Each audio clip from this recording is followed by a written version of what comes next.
Todos, espero que se encuentren bien en medio de todas estas inundaciones y ríos que hay en Bogotá ahora. El tema de hoy es confiar en la incertidumbre. Y es que estamos en un mundo incierto, la verdad, es que no sabemos cómo pueden cambiar las cosas de un momento a otro. El mundo cambia hacia lo inesperado. Podemos estar bien y de un momento a otro las cosas son distintas. Algo sucede, puede suceder un accidente, algo que no creíamos que fuera a suceder y podemos entrar a veces en pánico. El año entrante se dice que va a ser un año difícil, complejo. Si este año ha sido difícil, el año entrante va a ser un poco más difícil, según algunos dicen, que la recesión, que problemas económicos, climáticos, que la contaminación. Hay muchas preocupaciones, ¿cómo va a ser el año entrante? Y hay esta pregunta, ¿cómo va a ser el año entrante? ¿Cómo va a ser el futuro? Yo en esta semana sentí un poco la crisis cuando fui a comprar el pan. Siempre voy a la panadería, la San Fermín, y el pan de 4.900 de centeno que me gusta porque no tiene azúcar, porque es muy saludable, es un pan exquisito, delicioso, valía 4.900. Y en esta ocasión pedí mi pan y me dijeron 7.200. Dije, debe ser, se equivocó, ¿no? Se equivocó. Le dije, no, es 4.900. Me dijeron, no, subió. ¿Subió?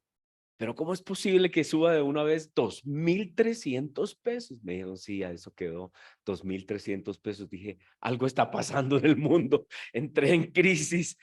Y los aguacates, ayer que salí a buscar a trotar un rato y vi unos aguacates tan lindos ahí en un lugar donde solo venden aguacates. Y me acerqué y me dieron esa noticia, aguacates a 6.000 y a 8.000.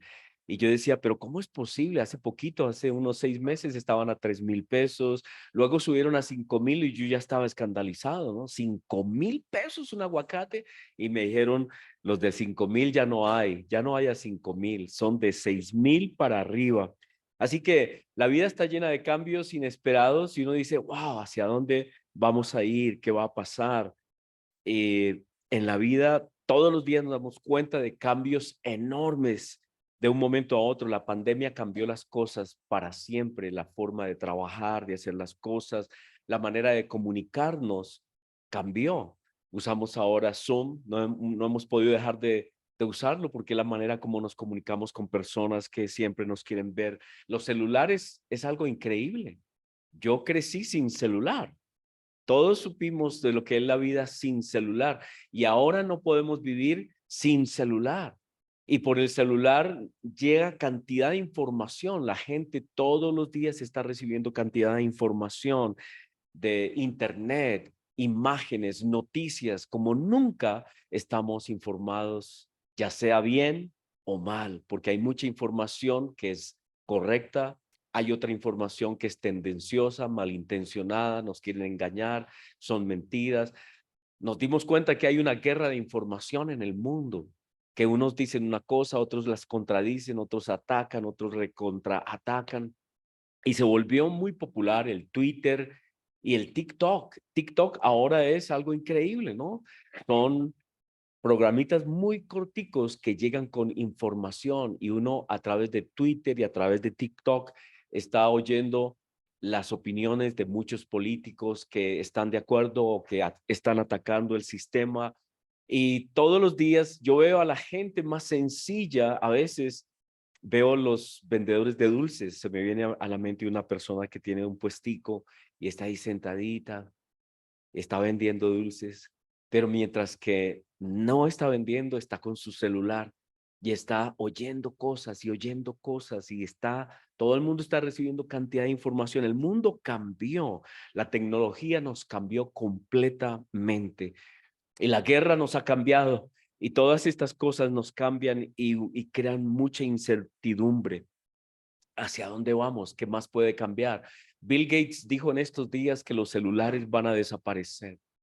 ¿Sabían eso? ¿Oyeron a Bill Gates hablando? Ahora nos van a poner como una especie de tatuaje. Es como Es como un chip, sí, que uno lo puede tener. No entiendo exactamente cómo es, pero nos vamos a poder comunicar, hacer todo lo que podemos hacer ahora por celular, lo vamos a hacer por medio de esos implantes en la piel. Increíble.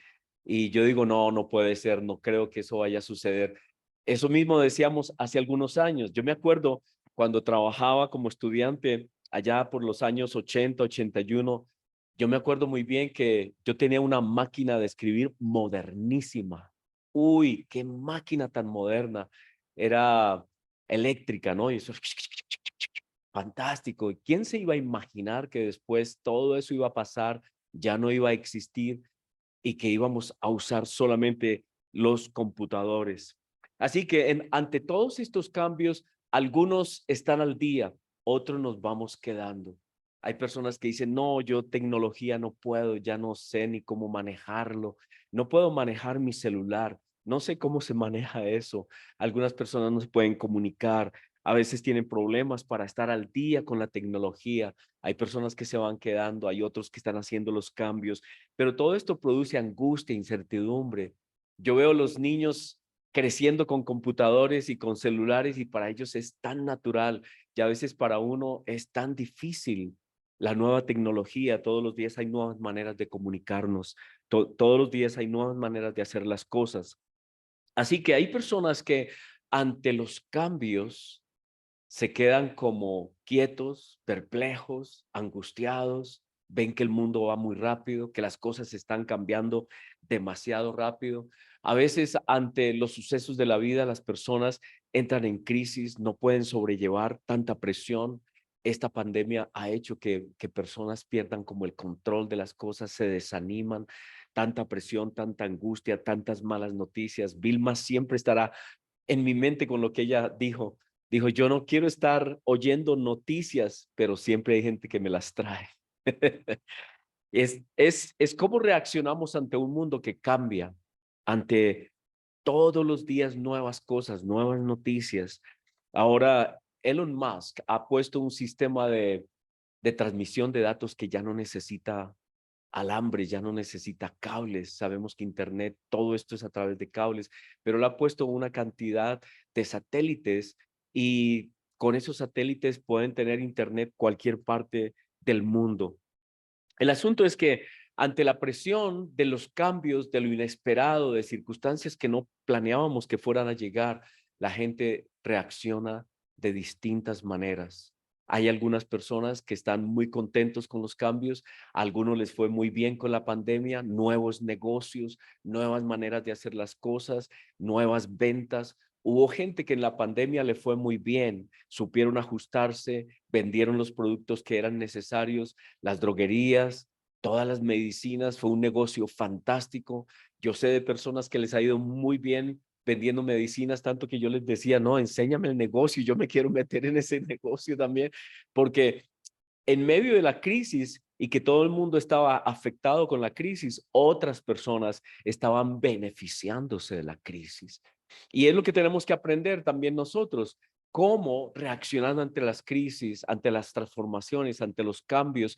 Hay profesiones que se han quedado, que ya no van más.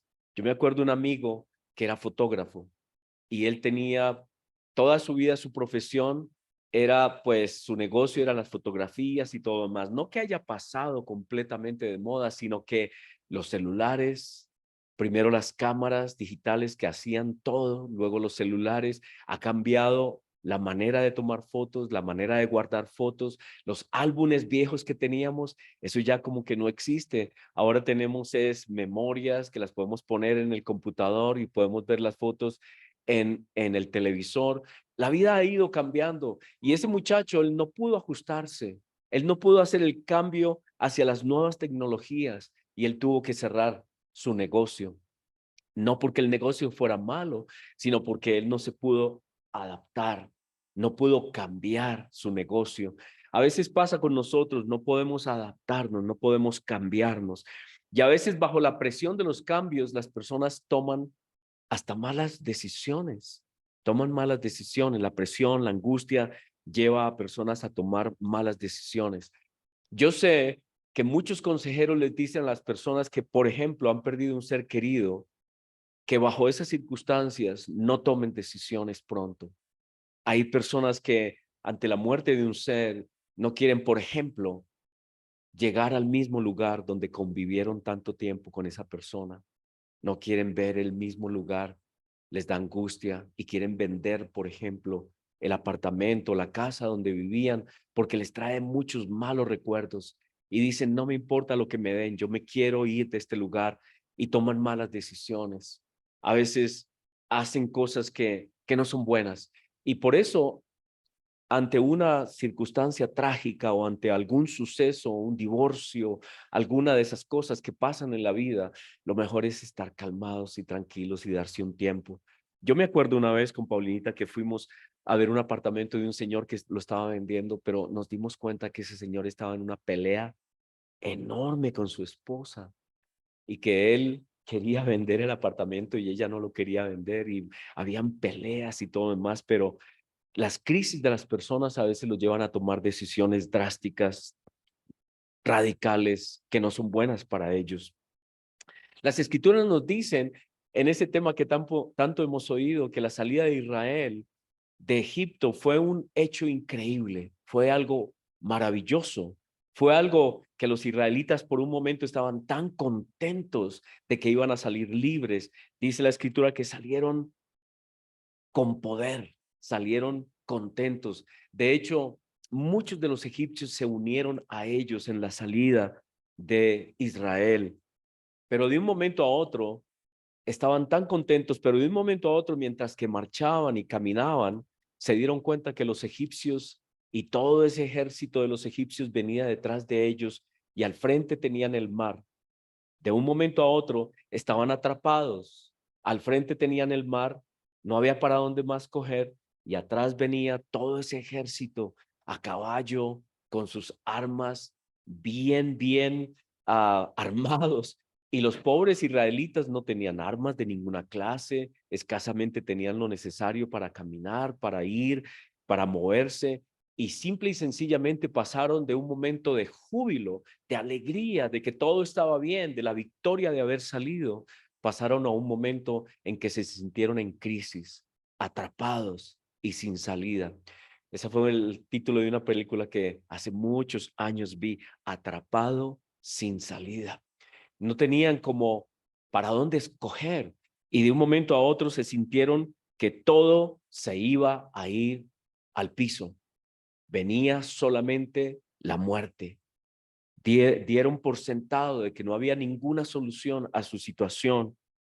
Dios, sin embargo, quería demostrarles una vez más su poder, su grandeza, para que ellos confiaran, para que ellos creyeran, pero ellos no se imaginaban lo que iba a venir. Ellos no veían el futuro, solamente veían el presente, y el presente era difícil, era complejo. No veían otra cosa sino ese ejército que venía y se acercaba poderosamente. Ellos se veían muertos. En Éxodo 14 nos escribe Moisés, en el versículo 9, dice, después de haber dicho en el versículo 8 que Israel había salido con mano poderosa, versículo 8 de Éxodo 14, estaban muy contentos en un momento, llenos de victoria, pero en el versículo 9 dice Éxodo 14, que el faraón, su gente de a caballo y todo su ejército los alcanzaron acampados junto al mar. Y cuando el faraón se hubo acercado, los hijos de Israel alzaron sus ojos, y he aquí que los egipcios venían tras ellos, por lo que temieron en gran manera. A mí me llama esto la atención porque ellos estaban llenos de victoria, ellos habían salido con poder. Decía, ¿quién nos puede detener? Estamos tan poderosos, somos tantos, estamos marchando, hemos salido, tenemos libertad. Y de un momento a otro pasaron a otra situación. Tuvieron mucho miedo y tenían mucho, en gran manera, miedo, y clamaron a Dios y le dijeron a Moisés, ¿no había sepulcros en Egipto que nos has sacado para que muramos en el desierto? ¿Por qué has hecho así con nosotros, que nos has sacado de Egipto? De un momento a otro, quisieron estar más bien en Egipto, no haber salido. De un momento a otro cambiaron su victoria y su grito de júbilo de haber salido en un grito de ¿por qué salimos? ¿Qué locura la que hemos hecho? Si nos hubiéramos quedado hubiera sido mejor. ¿Por qué has hecho así con nosotros? ¿No es esto lo que te hablábamos en Egipto diciendo, déjanos servir a los egipcios? Porque mejor nos fuera servir a los egipcios que morir nosotros en el desierto. Se vieron muertos. Me voy a morir. De esto yo no voy a salir. ¿Y cuántas veces nos vemos igual? Pasamos por momentos de victoria, pasamos por momentos de que todo está bien, de que Dios nos muestra sus bendiciones, de que sentimos que todo va bien, tenemos buena salud, nuestras finanzas andan bien, tenemos un buen empleo, todo parece ir fantástico y de un momento a otro algo sucede, algo pasa, algo inesperado y entramos en crisis y nos da profundo miedo y decimos, Señor, me abandonaste porque esta enfermedad, porque esta crisis, porque he perdido tal cosa, una persona, un hijo, cualquier cosa que es terrible y entramos en crisis y entramos y comenzamos a murmurar y a hablar mal y haber dicho yo, ¿por qué soy cristiano? No debía haber venido en este mundo si estuviera fuera, si estuviera ya como otras personas y no tuviera estas expectativas, pero todo me ha salido mal. Y la mente es terrible porque la mente a veces, si le damos espacio, nosotros solamente nos inclinamos a las cosas malas, a todo lo negativo, a todo lo que es horrible, sucio, a lo malo, y nos hacemos una idea de que nos vamos a morir. Creo que los hombres somos un poco así, ¿no? Nos da una gripa y sentimos que nos vamos a morir.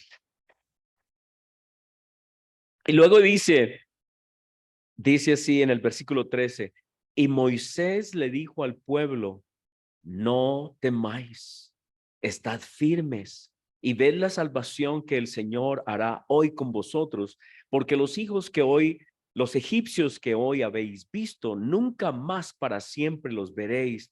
El Señor peleará por vosotros y vosotros estaréis tranquilos. Y dijo Dios a Moisés, di a los hijos de Israel que marchen, que marchen. ¿Saben qué?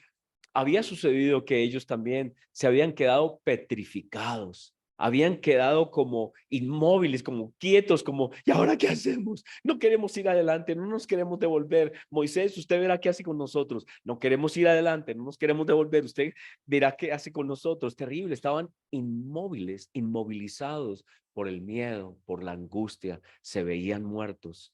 Y Dios le dijo a Moisés, dígale que sigan adelante. ¿Qué mensaje? Porque es lo que Dios quiere que nosotros hagamos en medio de las angustias, de los problemas, de las dificultades, que sigamos adelante, que sigamos marchando. Ellos decían, pero ¿cómo vamos a marchar? Adelante solamente está el mar, no hay salida. ¿Cómo quiere que sigamos adelante? Y uno no ve que Dios va a actuar, uno solamente ve lo que los ojos ven, uno ve el peligro, lo que va a venir y uno le puede comprobar a cualquier persona que adelante solamente hay peligros, que adelante solamente hay dificultades y hay ahogamiento, nos vamos a ahogar todos, todos nos vamos a morir. ¿Cómo quiere Dios que marchemos? Pero Dios quiere que sigamos marchando. Dios quiere que sigamos caminando, que no nos paralicemos. El miedo nos paraliza, nos angustia. ¿Y ahora qué va a pasar? Subió el dólar a estas alturas tan impresionantes. ¿Y qué va a pasar con los negocios y el país? ¿Y para dónde nos vamos? No, y ya no hay para dónde irse. Ya no hay para dónde irse. Así que ellos no alcanzaban a imaginar el milagro que venía. Ellos no podían imaginarse siquiera que Dios iba a hacer algo tan increíble como abrir el mar para ellos. ¿Cómo se iban a imaginar? ¿Quién se iba a imaginar caminando sobre lo seco? ¿Quién se iba a imaginar? ¿Quién podía decir que las aguas se iban a abrir y que aquí era un muro de agua y aquí otro muro de agua, y que de alguna manera increíble ellos iban a poder caminar por lo seco, iban a poder pasar al otro lado. ¿Quién se iba a imaginar que también Faraón iba a tratar de hacerlo y que iban a perecer todos allí? Todos sus enemigos iban a aparecer de un momento a otro. Imagínense, eso es algo que no lo podía imaginar. Yo no creo ni siquiera que Moisés tuviera la idea clara, pero cuando Dios le dijo que lo hiciera, él creyó, pero a veces nosotros no vemos salidas, no vemos ninguna salida a nuestra situación. No vemos sino cosas oscuras, dolor, miseria y fracaso, muerte. Pero Dios nos dice, sigue caminando. Él hace cosas increíbles en nuestra vida. Él abre caminos. Él nos hace pasar por lugares secos y todos los peligros desaparecen. Todo lo que había en nuestra mente desaparece. No tenemos más razón para quejarnos. Dios nos quita todos los argumentos con las cosas increíbles que Él hace. Por eso Él nos dice, no desesperen, confíen, tranquilos. Vienen cosas maravillosas, Dios va a hacer cosas fantásticas. Yo soy muy realista. Los realistas son personas que solamente ven lo que está ahí. Y digo, pero aquí esto no puede ser, esta es la realidad. La realidad es que ahí hay un mar. ¿Y cómo vamos a pasar? Esto es imposible. Pero Dios es el Dios de los imposibles. Él abre caminos donde no hay caminos y nos sorprende y nos saca de crisis increíbles y nos pone después a regocijarnos. Esos capítulos después de que pasan el mar, los cantos de Aarón y de María y toda esa alegría y ese gozo, eso era algo inimaginable. Pero a veces Dios nos lleva por circunstancias en las que después que pasamos por cosas, nosotros sentamos en un tiempo de alegría, de gozo, de victoria. Pero saben que la historia de Israel es todo una altos y bajos, porque inmediatamente después de cada celebración venía otra prueba, otra circunstancia, otra cosa inesperada. Y en todos los casos Dios les decía, tranquilos, sigan adelante, pero ellos no entendían. Y creo que eso es la lección de todos nosotros. ¿Cuántas veces Dios ha actuado en nuestra vida y nos ha dado victorias y luego viene otra prueba y entramos otra vez en crisis? No aprendimos, no sabemos confiar. El apóstol Juan relata ya en el Nuevo Testamento todo lo que pasó en esa noche de la última cena, en el capítulo 13 de Juan. Capítulo 13 de Juan relata este diálogo, estos hechos de Jesús. Había expectativa, los discípulos sabían que algo estaba pasando. Ellos habían estado solo en victorias con Cristo. Todos esos capítulos anteriores al capítulo 13 relatan todos los hechos magníficos que habían sucedido con Cristo.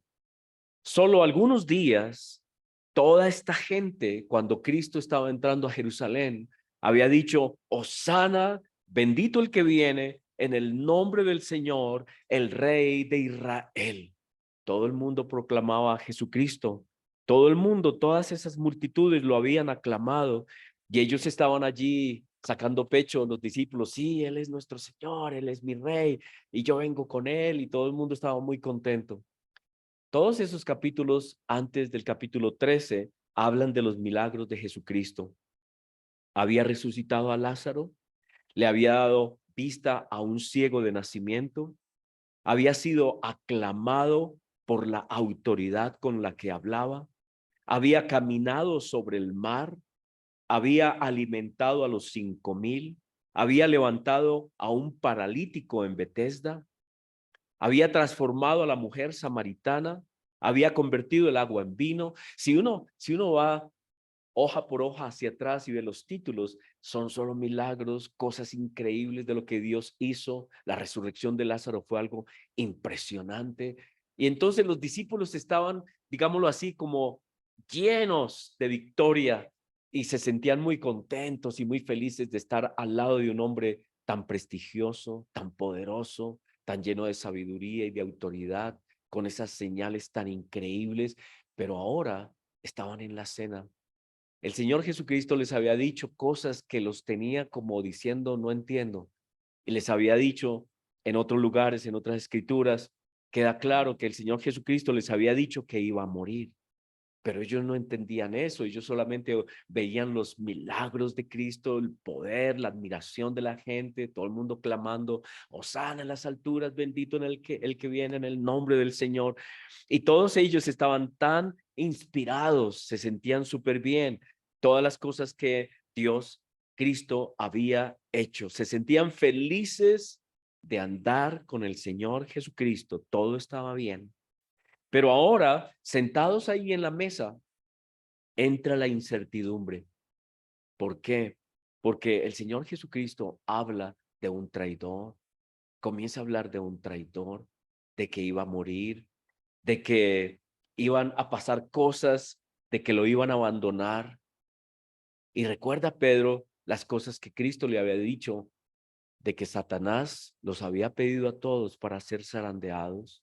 Y ellos decían, pero ¿de qué se trata eso?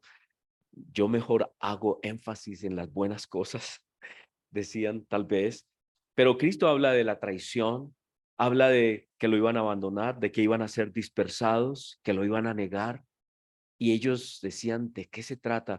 Pero cuando Cristo toma el pan y el vino en medio de la cena y les da y les dice que ese es el nuevo pacto en su sangre, ellos dicen, ¿qué es esto? ¿Cómo así? ¿En la sangre de quién? ¿De él? No podían comprender. Era muy difícil comprender que el Señor Jesucristo fuera a morir. Ellos no lo comprendían muy bien. ¿Y cómo así que estos símbolos son el nuevo pacto en su sangre? ¿Qué quiere decir?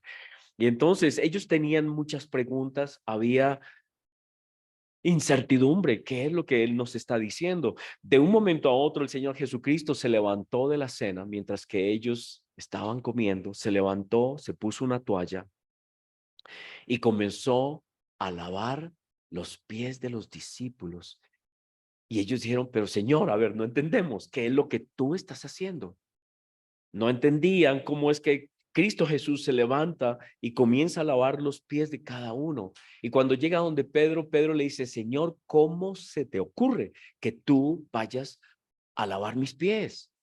Y el Señor Jesucristo le dice, mira, si no lo hago, no vas a tener parte conmigo. Y luego les dice algo muy, muy claro. Les dice a Pedro, lo que yo hago no lo comprenden ahora, pero lo entenderán después. Y esas palabras son muy lindas porque ellos en el momento no comprendían, no entendían nada de lo que estaba pasando, no entendían lo que Jesucristo estaba haciendo, pero con el tiempo ellos iban a comprender. Igual con nosotros hay tantas circunstancias en la vida por las que pasamos que no comprendemos, porque Dios nos maltrata, creemos que eso es así, o porque Dios nos abandona, o porque esto o aquello, no comprendemos en el momento, pero dice que después lo vamos a comprender, que después lo vamos a entender. Entonces, después de estas cosas vino la cruz y todos ellos fueron dispersos, como el Señor Jesucristo les había dicho, y entraron en incertidumbre. ¿Cómo era posible que hubieran matado a aquel a quien admiraban tanto? ¿Cómo era posible que hubieran matado a aquel que tenía tanto poder como para resucitar a Lázaro? ¿Cómo era posible que Jesús se hubiera dejado crucificar? Habían muchas preguntas, toda daba vuelta en sus mentes. Decía, pero si este hombre fue capaz de detener los vientos, me hizo a mí caminar sobre el mar, ¿cómo es que lo crucificaron? ¡Qué angustia! Entraron en angustia. ¿Cómo es posible que las mismas personas que solo unos días antes habían dicho, Hosana en las alturas, ahora gritaban, sí, crucifíquenlo, átenlo, crucifíquenlo? Ellos no entendían, las cosas habían cambiado, su mundo había cambiado. Pasaron igual que los israelitas de la victoria de haber salido de Egipto, pasaron al momento de encontrarse al borde de la muerte, porque así dijeron ellos, los discípulos dijeron, si a Jesucristo lo mataron, a nosotros nos van a matar. Corra. Y salieron cada uno por donde pudo salir y se fueron, abandonaron a Jesús. Increíble, solamente quedaron las mujeres. Siempre valientes las mujeres, gracias a Dios por ellas. Y fueron esparcidos. Jesús, a algunos les pareció Jesús que los había desilusionado. ¿Cómo puede habernos hecho esto? ¿Cómo no nos explicó? Aunque Cristo les explicó todo el tiempo lo que iba a pasar, pero ellos no habían entendido, se llenaron de miedo, se escondieron porque sintieron la muerte venir. Y eso a mí me llama mucho la atención, porque es lo mismo, estaban tan llenos de victorias, tan seguros de que estaban con el rey, que con él tenían victoria, que con él tenían todo, que con él iban a conquistar cosas y de un momento a otro están al borde de la muerte. Los persiguen, seguramente ellos comenzaron a darle vueltas en su vida, en su mente, a todas las cosas que les podía pasar y se escondieron y tuvieron mucho miedo. Y todo lo que ellos habían estado haciendo durante esos años con el Señor Jesucristo estuvo en peligro. ¿Por qué? Porque en esa desilusión Pedro dijo, ya no hay nada que hacer. Todo esto ha terminado. Era un sueño. Ya decía yo que no tuviera tantas esperanzas en estas cosas. ¿Qué vamos a hacer ahora? Y él dijo, vamos a pescar otra vez.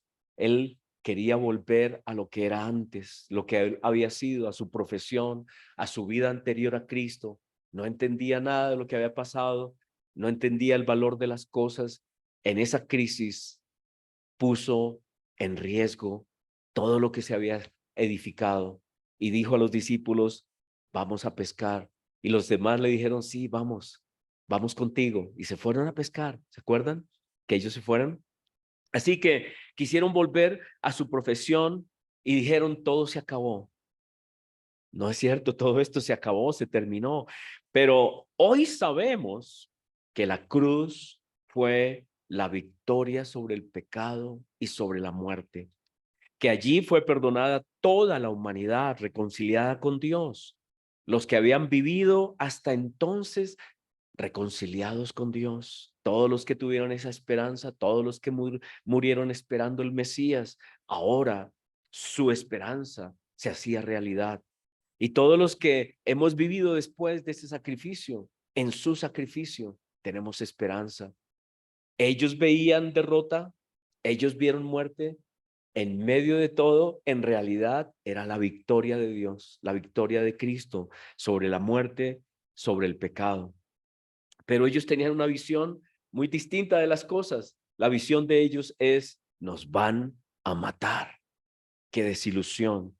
Entonces el Señor Jesucristo resucitó, la tumba no pudo contener a Cristo y el Señor se les apareció y comenzó a hablarles y a decirles y a abrirles las escrituras. En Lucas capítulo 24 les explica todas las cosas a todos los discípulos y los anima y ellos comienzan a darse cuenta de por qué todas las cosas y comienzan a entrar en razón y comienzan a entender por qué el Señor Jesucristo les lavó los pies.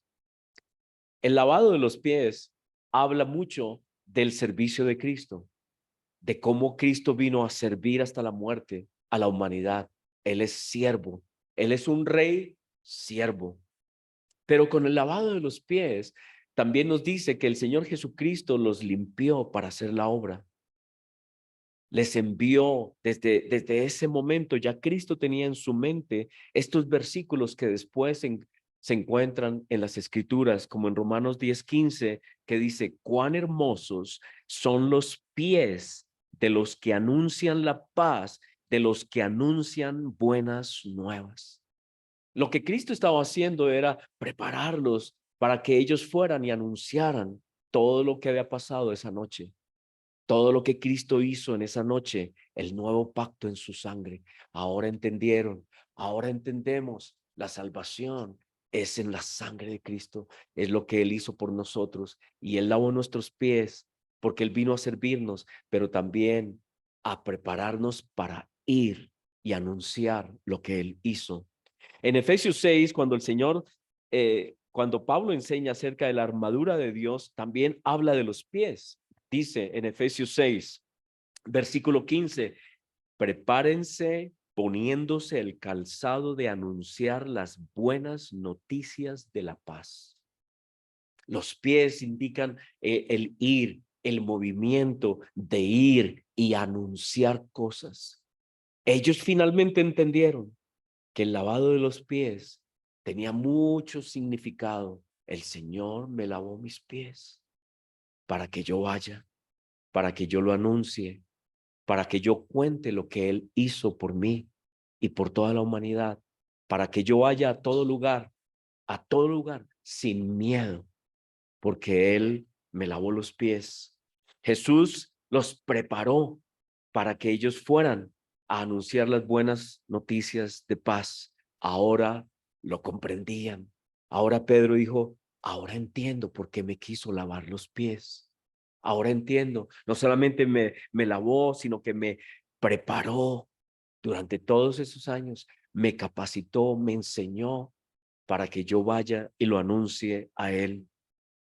La cruz entonces llevó a la resurrección y por su resurrección el Señor Jesús sacó a luz la vida y la vida eterna. Resucitó, ascendió, es nuestro sumo sacerdote y los momentos oscuros que ellos habían pasado, en realidad ahora se daban cuenta que Dios en medio de esa oscuridad aparente estaba actuando. Dios estaba haciendo algo increíble, que es lo que no podemos ver cuando estamos en angustias. Dios está actuando. En los momentos más difíciles, en los momentos más oscuros, Dios está actuando. Dios estaba en los momentos de la cruz pagando por los pecados de toda la humanidad. Ellos veían todo oscuro, pero Dios estaba haciendo cosas inmensas, magníficas. Qué bueno que nosotros pudiéramos ver nuestros momentos oscuros desde la perspectiva de que Dios está haciendo algo fantástico. Pero es muy difícil, es muy complicado cuando estamos en sufrimiento ver que Dios esté haciendo algo magnífico, que Dios está haciendo algo bueno, que Dios está edificando algo magnífico. Nosotros nos enfocamos más bien en el dolor, en lo triste de la situación, en el miedo, en la angustia, nos paralizamos. Dios nos dice, sigue caminando, no te quedes, sigue caminando, avanza. Dios está obrando, Él está en control. Y Él finalmente nos da comprensión de por qué las cosas no podemos desesperar, necesitamos estar calmados, no podemos perder la compostura, no podemos perder la esperanza. Pedro por un momento perdió la esperanza, vámonos a pescar, no hay nada más que hacer, hagamos otra cosa, volvamos a lo que antes éramos. Perdió la esperanza. Por un momento, Cristo tuvo que venir y decirle, Pedro, ¿me amas, Pedro? Señor, tú sabes, ¿no? Como niño chiquito, ay, yo no he hecho nada, Señor, yo no fui. ¿No es cierto que así somos a veces? Y Dios nos viene y nos dice, viste, todo ha estado bien, yo estoy contigo. Pero ay, Señor, es que yo en ese momento no veía nada. Y es cierto, no vemos cosas, no vemos esperanza, pero Dios está siempre trabajando a nuestro favor. En el Salmo 46, versículo 10 dice así, estad quietos y conoced que yo soy Dios, seré exaltado entre las naciones, enaltecido seré en la tierra. Dice, tranquilos, yo soy Dios, yo seré exaltado entre las naciones, enaltecido sobre la tierra. Lo que él quiere decir es que sus planes se van a realizar. Todo lo que él ha dicho se va a realizar. El Señor de los ejércitos está con nosotros. Nuestro refugio es el Dios de Jacob. Así que la vida es frágil y hay momentos de mucha fragilidad, momentos de mucha angustia, de mucho dolor. La vida es como una porcelana. Y si nosotros no sabemos qué hacer y tomamos malas decisiones o nos apresuramos, se puede romper. se puede quebrar. Nuestra vida entra en otra dirección. Podemos cometer errores. Como personas, como sociedad, como país, las personas toman malas decisiones a veces y vamos por rumbos que no son. Así que Dios nos pide que estemos quietos, que no perdamos el control. Pero cuando Él nos dice que nos quedemos quietos, no es literalmente que nos quedemos paniqueados y así como angustiados. No, quietos es confiando en Él. No hagas nada loco, no tomes decisiones apresuradas, no digas nada, cállate, sigue caminando, marcha, ten esperanza, confía en Él, mantente firme en Él. El Señor nos ayude, el Señor me ayude, el Señor les ayude a ustedes en esos momentos de dificultad a no tomar ni a decir cosas inapropiadas, ni a poner en Dios despropósitos, ni a dejar de creer, ni a abandonar nuestra fe, sino Dios nos dice, sigue adelante, sigue caminando. Yo estoy obrando en medio de lo que a ti te parece es oscuridad y dificultades. Dios nos dice que no entremos en pánico, que no nos dejemos llevar por el miedo, por la angustia, sino que sigamos marchando, que no nos llenemos de quejas, porque Israel se quejó, porque Pedro dijo tal vez lo mismo, dijo, esto es un fracaso, todo esto ha sido un fracaso. Dios nos dice, no, mantente, estad quietos, ven las obras de Dios. En Romanos 8:28, ese versículo que sabemos de memoria, sabemos que dice que a los que aman a Dios, todas las cosas les ayudan a bien. Esto es, a los que conforme a su propósito son llamados. Yo he sido llamado.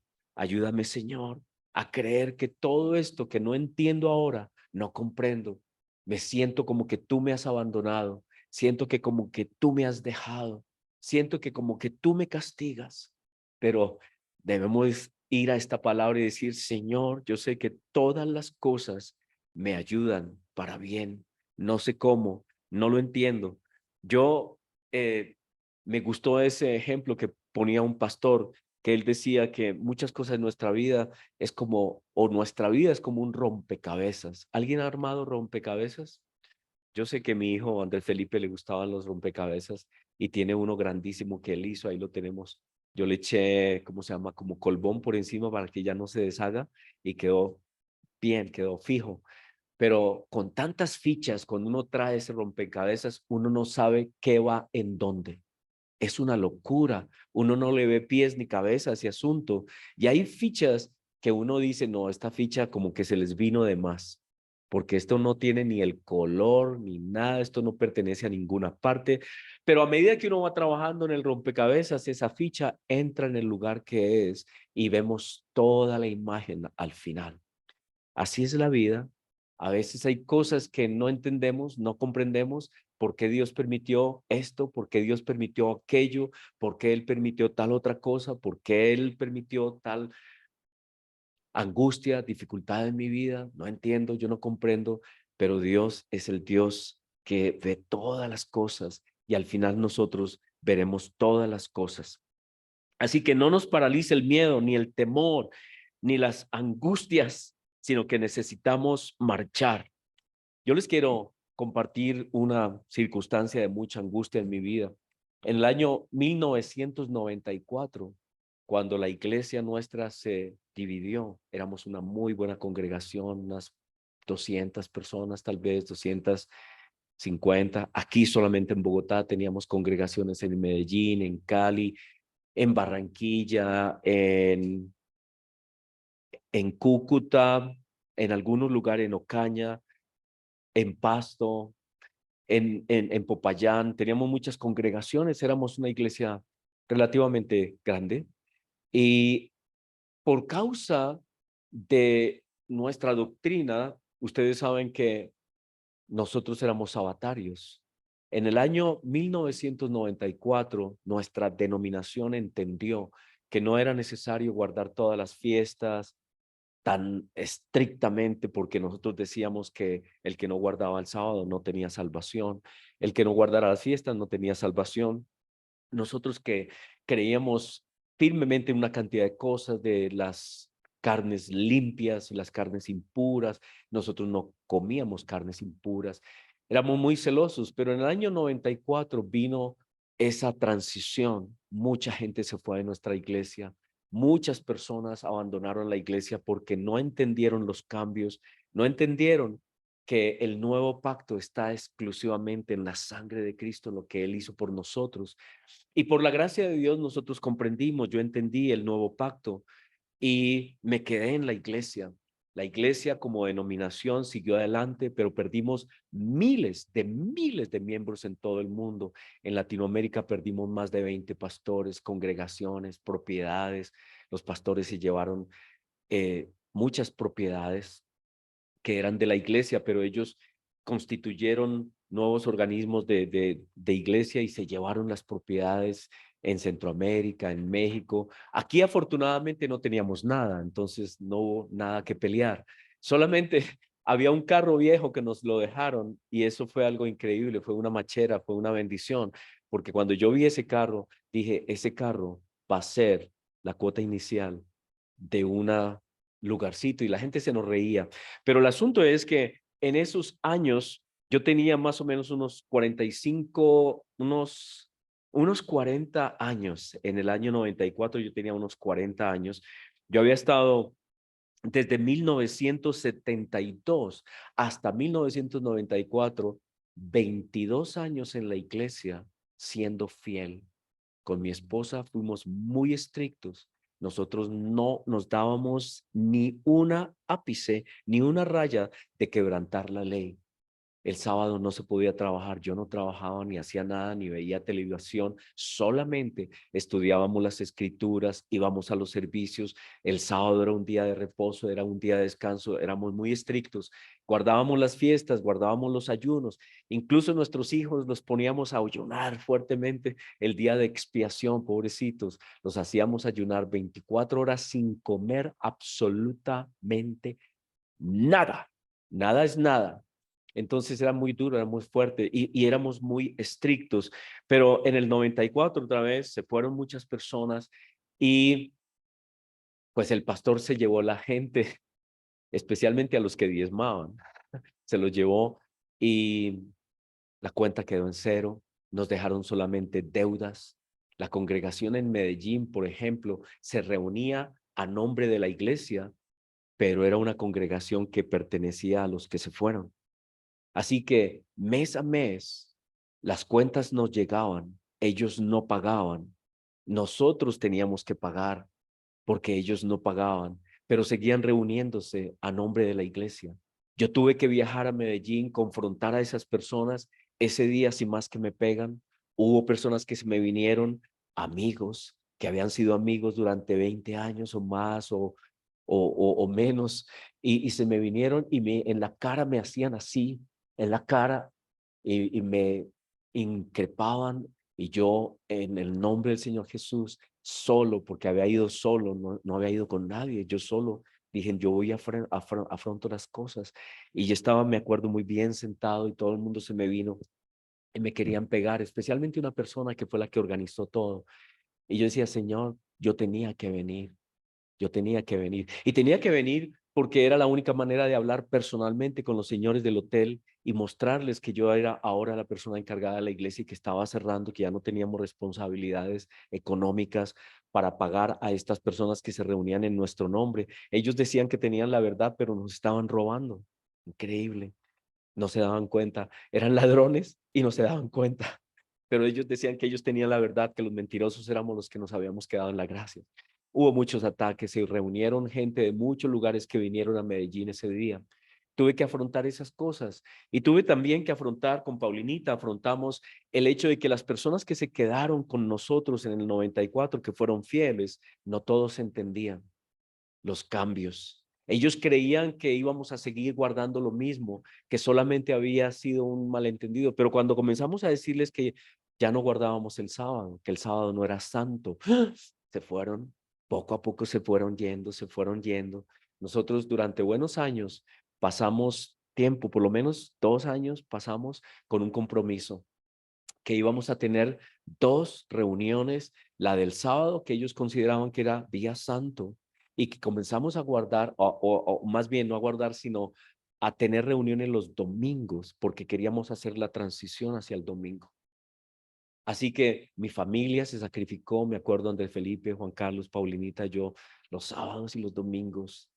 Durante 2 años mínimo estuvimos hasta que un día llegó el momento en que nadie llegó el sábado y ese día dijimos, Señor, hemos cumplido nuestra promesa, que íbamos a estar aquí hasta que la última persona llegara o no llegara. Si no llegaba nada, cerrábamos. Ese día cerramos servicio los sábados y comenzamos el domingo.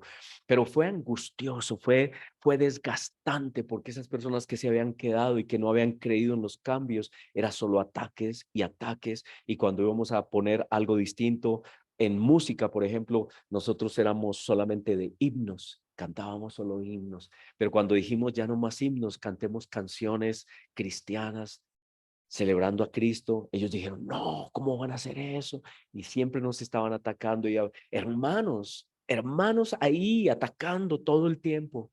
Eso fue muy desgastador. Un hermano, un amigo, más bien un amigo, Carlitos, me dijo, Héctor, cierra esa iglesia y comienza algo nuevo. Y yo le dije, no, eso no se puede hacer, yo no lo voy a hacer. Yo no lo voy a hacer, yo voy a estar ahí hasta que no llegue nadie, pero fue desgastante.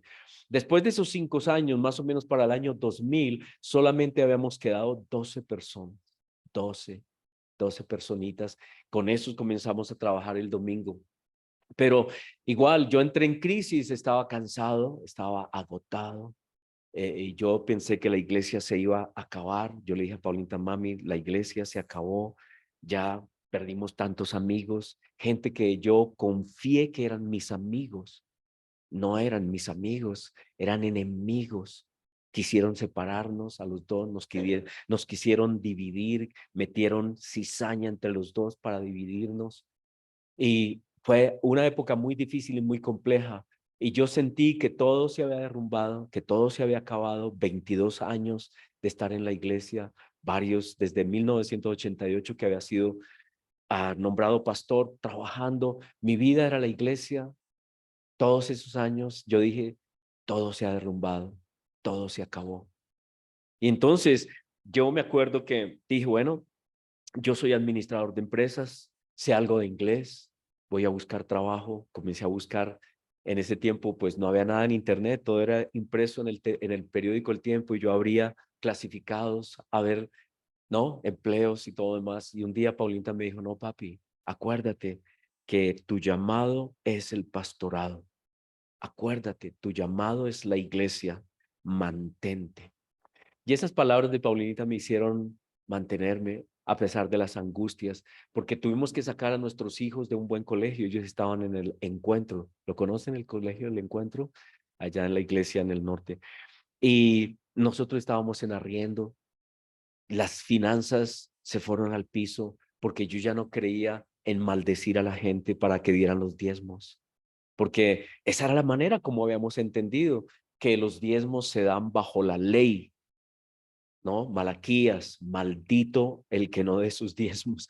Y yo decía, no, ya no puedo hacer eso, mi conciencia no me deja, porque en el nuevo pacto no es por ley, no es por maldición, es porque las personas quieran en su corazón apoyar y dejamos eso a que la gente apoyara libremente y se entré como en un vacío porque un momento a otro la gente dijo, ya, no hay diezmos, bueno, y entonces quedó una angustia, quedamos las cuentas en cero, nosotros debiendo dinero, debiendo plata donde quiera, especialmente en Medellín, y teníamos que pagar el salón donde nos reuníamos, teníamos un contrato que cumplir. No, eso fue angustioso.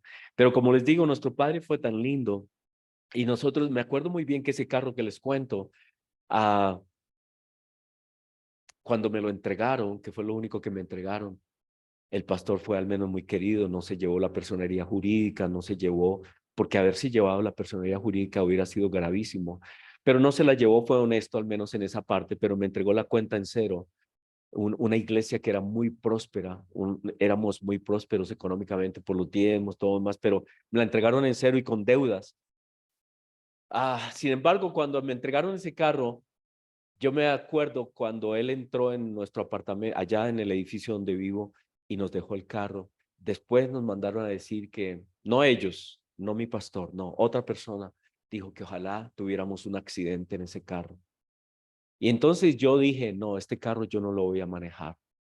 Este carro solamente lo voy a manejar de aquí donde nos lo dejaron a un concesionario para que se venda. Y en ese tiempo teníamos un amigo muy querido, Chuchito se llamaba él. Se llama, me imagino todavía está vivo. Y le dije, Chuchito, ahí está ese carro, véndalo lo que puedas. Y dijimos, esa va a ser la cuota inicial. Y toda la gente se reía de que fuéramos a comprar algo, pero sí, Dios nos dio el milagro y compramos un pequeño local en la calle 26 con carrera cuarta. Y luego, Paulinita vio este lugar y yo le dije, mami, pero ¿cómo se te ocurre? Es muy costoso, pero increíble, se pudo hacer. Nosotros entregamos ese local, nos entregaron este y dimos algo más y tenemos este lugar. Así que Dios nos ha dado muestras de su fidelidad. Yo entré en crisis, vi a mis hijos cambiar de circunstancias, mi familia cambiar de circunstancias, entramos en unas circunstancias muy difíciles, muy complejas, pero Dios no nos ha dejado, nunca nos dejó.